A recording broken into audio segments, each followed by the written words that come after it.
નમસ્કાર ખેડૂત મિત્રો, હું છું તમારો મિત્ર સંજય ગોયલ। ફરીવાર આજના આ નવા વિડીયોની અંદર આપણે વાત કરવાના છીએ બાગાયતી પાકોની ખેતીની। બાગાયતી પાકોની ખેતીની અંદર મિત્રો તમે આજનો વિડીયો જે બતાવવાનો છું એ જામફળના પાકનો છે। જામફળના પાકની અંદર આપણે કઈ રીતે ટપક સિંચાઈ પદ્ધતિથી ફાયદા લઈ શકીએ એના વિશે આપણે વાત કરવાના છીએ। તો મિત્રો, હજી સુધી જો તમે મારી યુટ્યુબ ચેનલ સબસ્ક્રાઈબ ન કરી હોય તો સબસ્ક્રાઈબ કરી લેજો। બેલ આઇકોન ઉપર ઓલ નોટિફિકેશન આપી દેજો જેથી તમને અવનવી માહિતીના વિડીયો મળતા રહે। તો આપણે વાત કરી રહ્યા છીએ જામફળની બાગાયતી ખેતી, એટલે કે જે ખેડૂત મિત્રો બાગાયતી પાકોની ખેતી કરવા માંગે છે એ ખેડૂત મિત્રોને મારા તરફથી એટલું કહેવાનું છે કે ભાઈ, નમ્ર વિનંતી છે કે જો તમે ટપક સિંચાઈ પદ્ધતિની સાથે તમારી બાગાયતી પાકોની ખેતી કરો તો એમાં તમને ઘણો બધો ફાયદો થાય છે।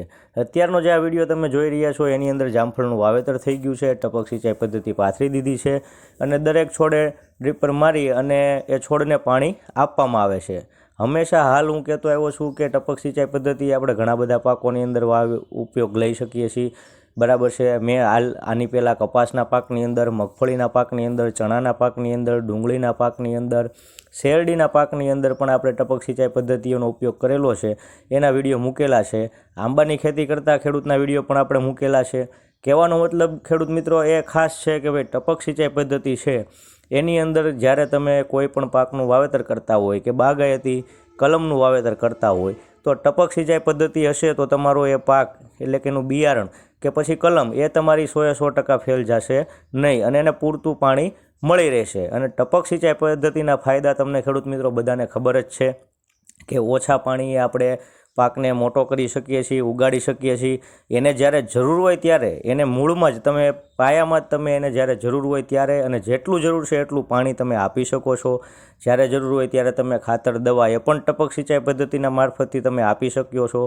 તમે જ્યાં GSFC ડેપો તાલુકા વાઇઝ જે હોય છે બરાબર છે, ત્યાં પણ અત્યારે વોટર સોલ્યુબલ ખાતર આવી ગયા છે જે તમે ટપક પદ્ધતિના માધ્યમથી સીધા તમે એમાં ચડાવી અને એની અંદર એ આપી શકો છો। તો મિત્રો, ટપક સિંચાઈ પદ્ધતિના એમ તો ઘણા બધા ફાયદા છે, બરાબર છે। એમાં તમારે પાણીની બચત થાય છે, વીજળીની બચત થાય છે, મજૂરી ખર્ચનો બચત થાય છે, કારણ કે આપણે રેડ પાણી પાટલામાં પાતા હોય તો આજુબાજુમાં ખડ ઉગે છે જે ટપક સિંચાઈ પદ્ધતિની અંદર ઉગતું નથી, એટલે નિંદામણનો ખર્ચ પણ બચી જાય છે, મજૂરી ખર્ચ બચી જાય છે, રાત્રે પાણી વાળવાનું ટેન્શન રહેતું નથી। આમાં વાલ સિસ્ટમ આવે છે, તમે વાલ ખોલી નાખો એટલે જેટલા ભાગમાં તમારે પાણી જવા દેવું છે અને જેટલું જવા દેવું છે એ તમે જવા દઈ શકો છો।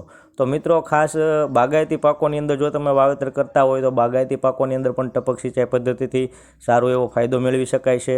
આ વિડીયોની અંદર તમે જે વસ્તુ જોઈ રહ્યા છો જામફળની ખેતી છે, એની અંદર ટપક સિંચાઈ પદ્ધતિ પાથરેલી છે અને જામફળની ખેતી, બાગાયતી પાકોની ખેતી તમારે કરવી હોય તો એની અંદર બાગાયત નિયામક શ્રી પણ આપણને સબસિડી આપે છે, ફાયદો આપે છે।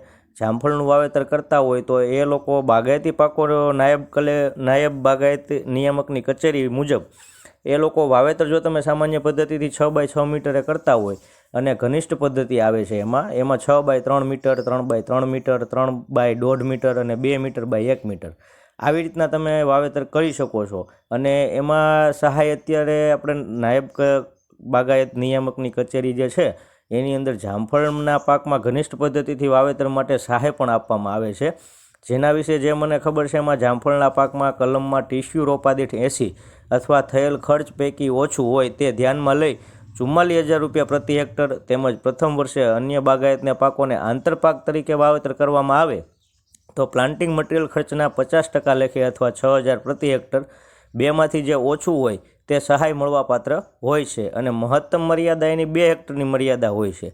એ જે આ જે વસ્તુ છે તમારે બાગાયત નિયામક કચેરીમાં જઈ અને નાયબ બાગાયત નિયામક જે કચેરી હોય તમારા જિલ્લા વાઇઝ, તાલુકા વાઇઝ, ત્યાં તમે જઈ મળી અને આના વિશે પૂરેપૂરી વધુ માહિતી લઈ શકો છો। એમાં ઓનલાઈન અરજી કરવાની હોય છે અને અરજીની પ્રિન્ટ લઈ અને ત્યાં બાગાયત કચેરીએ જઈ અને તમારે આપવાની હોય છે। તો એમાં પણ તમને ફાયદો થાય છે, એટલે કે જો તમે બાગાયતી પાકોનું વાવેતર કરવા માંગો છો તો એ બાગાયતી કચેરીનો પણ સંપર્ક કરો જેનાથી તમને ફાયદો થશે અને ટપક સિંચાઈ પદ્ધતિથી સાથે તમે બાગાયતી પાકોનું વાવેતર કરો તો એમાં તમને ઘણો બધો ફાયદો થશે। આશા રાખું છું કે આ વિડીયોની માહિતી તમને સારી લાગી હશે। જો સારી લાગી હોય તો માહિતી બીજા ખેડૂત મિત્રો સુધી પહોંચાડવા માટે આ વિડીયોને શેર કરજો। વિડીયો સારો લાગ્યો હોય તો લાઇક કરજો। હજી સુધી જો તમે મારી યુટ્યુબ ચેનલ સબસ્ક્રાઈબ ન કરી હોય તો સબસ્ક્રાઈબ કરી અને ઓલ નોટિફિકેશન આપી જતો જેથી કરીને તમને આવા નવા વિડીયો મળતા રહે. આભાર. અસ્તુ. જય જવાન, જય કિસાન.